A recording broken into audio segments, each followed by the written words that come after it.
दिनेश जी। जी, मैं आता हूँ दूसरे चक्र में।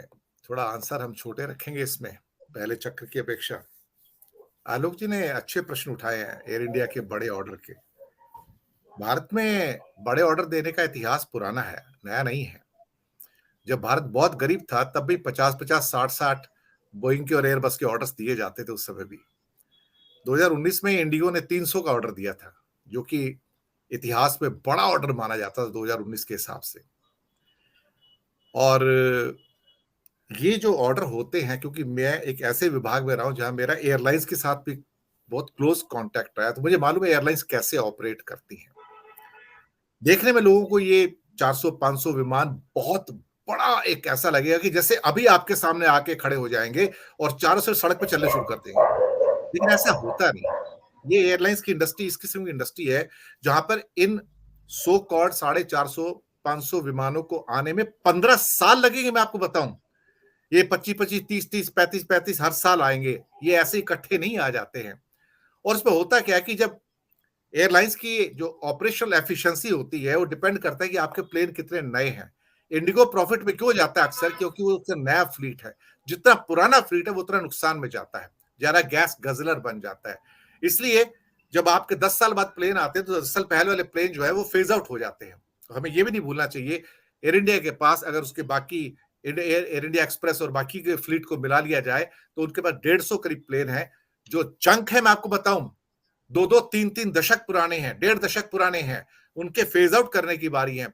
तो अगर ये 400-500 प्लेन आ भी गए तो उसमें अगले 3-4-5 सालों के अंदर आप कोई बहुत क्वालिटेटिव इंक्रीज नहीं देख पाएंगे, वो फेज आउट होते चले जाएंगे उसके अंदर से सारे के सारे। स्वामी जी, आप तो अर्थशास्त्र के बड़े ज्ञाता हैं, इन चीजों को बेहतर जानते हैं। आप आईआईटी प्रोडक्ट भी हैं, मैं आपको बताऊं, मैं दर्शकों को बता दूं कि इज आईआईटीएन आल्सो, और मैनेजमेंट और अर्थशास्त्र के बड़े ज्ञाता हैं। स्वामी जी, ये जो सब चीजें हो रही हैं यहाँ पे, मन में तो चोर है।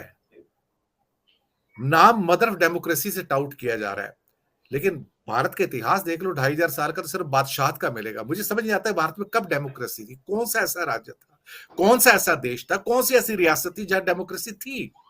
हम तो हमेशा से बादशाह या राजा वाली, वो किंगडम वाली चीजें रही है, मोनार्की रही है भारत में हमेशा से। लेकिन प्रेजेंट कैसे किया जा रहा है, mother of democracy? It means you can fool the people. And what's happening right now through various means, we are trying to fool the people. But then every time we cannot fool the world, sir. Maybe we can fool Indians, but we cannot fool the world every time. Swami ji. देखिए, मुझे ऐसा लगता है कि Bharatiya Janata party और सत्ता पक्ष में भी दो मत बन गए हैं। अगर मान लिया जाए, थोड़े समय के लिए मान लिया जाए कि अडानी जी का कोई दोष नहीं है और ये विदेशी षड्यंत्र है और अडानी एंटरप्राइज में और शेयर मार्केट मैनिपुलेशन में और कोई कॉर्पोरेट गवर्नेंस का उल्लंघन नहीं हुआ, मान लेते हैं थोड़ी देर के लिए, तो योगी जी ने उत्तर प्रदेश के अंदर जो इन्वेस्टर मीट की, भारत के सबसे बड़े उद्योगपति गौतम अडानी को, जो कि विश्व में आज से 2 महीने पहले तीसरे नंबर का उद्योगपति था, उसको निमंत्रण क्यों नहीं दिया, उसको इनवाइट क्यों नहीं किया? इसका मतलब यह है कि योगी जी ने और देश के सबसे बड़े प्रदेश ने यह मान लिया है कि अडानी जी दोषी हैं। अगर हम लोग जो इतने दिन से कह रहे हैं कि जो कैश फ्लो इफेक्ट हुआ है और जिस प्रकार से फंडिंग जो है ब्लॉक हो गई है, इक्विटी मार्केट में भी पैसा उठाने की क्षमता इनके पास नहीं है और लेंडर्स भी अपना पैसा मांग रहे हैं, तो डीबी पावर का जो कॉन्ट्रैक्ट कैंसिल हुआ वो हमारी बात को सिद्ध करता है।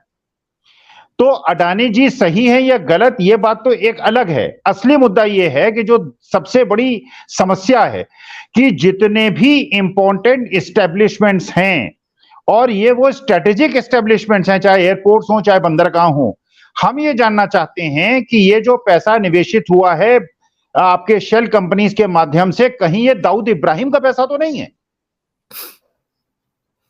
हमारे आपके केवाईसी होते हैं बैंक में, वो जानना चाहते हैं कस्टमर कौन है, इसका क्या बैकग्राउंड है, इसका इनकम स्टेटमेंट क्या है, ये बिल्कुल अवैध पैसा तो नहीं है। अगर ये शेल कंपनीज हैं और इसमें इसका मनी ट्रेल नहीं पता चलाने का सेबी और ईडी और डिपार्टमेंट ऑफ कंपनी अफेयर्स कोशिश करता है, तो कहीं ये देश के विरुद्ध कुचक्र रचने वालों का पैसा तो रूट होके भारतवर्ष में नहीं आया? क्या ये जानना भारत सरकार का कर्तव्य नहीं है? अगर कल ये प्रूव हो गया कि इसमें पैसा दाऊद इब्राहिम का है, और क्या क्या ये सच है? आप तो मुंबई में हैं, आप कृपा करके बताएंगे। 2002 में जो केतन पारिक का स्कैंडल हुआ था और उसमें जेपीसी बनी थी, क्या उस जेपीसी में गौतम अडानी का नाम आया था? क्या ये भी सच है, ये भी मार्केट में फ्लोट कर रहा है कि जितने भी प्रमोटर के शेयर्स हैं ये रशियन कंपनीज को प्लेज करके, प्रमोटर्स शेयर्स को प्लेज करके वहां से $550 बिलियन का लोन उठाया गया है? इसका मतलब क्या है कि क्या ये शेयर्स अब मार्केट में नहीं है और ये सारे के सारे प्लेज्ड हैं? और अगर ये शेयर मार्केट टूटा और ये जो प्लेज शेयर्स हैं अगर ये मार्केट में बिकने के लिए आए, तो क्या शेयर मार्केट जीरो लेवल पे नहीं पहुंच जाएगा अडानी जी का? तो क्या ये पैसा किसका है? ये आतंकवादियों का पैसा तो नहीं है, ये ड्रग स्मगलर्स का पैसा तो नहीं है कि जिन लोगों ने अडानी पोर्ट के अंदर उनकी ड्रग्स आई और लाखों करोड़ की ड्रग्स आई और यही हवाला का पैसा मॉरिशस गया? तो क्या मनी ट्रेल पता चलाना ये भारत सरकार का और हमारे आपका अधिकार नहीं है कि हम जाने कि ये किसका पैसा है? तो वास्तविकता में तह में जाना तो भारत के खुद के इंटरेस्ट में है। विदेशी कुचक्र हो रहा होगा, शक्तियां जागृत हो रही होंगी, लेकिन ये पैसा है किसका? क्योंकि ये स्ट्रेटेजिक एस्टेब्लिशमेंट्स हैं। अगर इसके अंदर विदेशी तत्व घुस गए, अगर इसके अंदर दाऊद इब्राहिम और इंटरनेशनल माफिया घुस गया, तो हमारे देश की अस्मिता और अखंडता का, दिनेश जी, क्या होगा? ये प्रश्न है जी।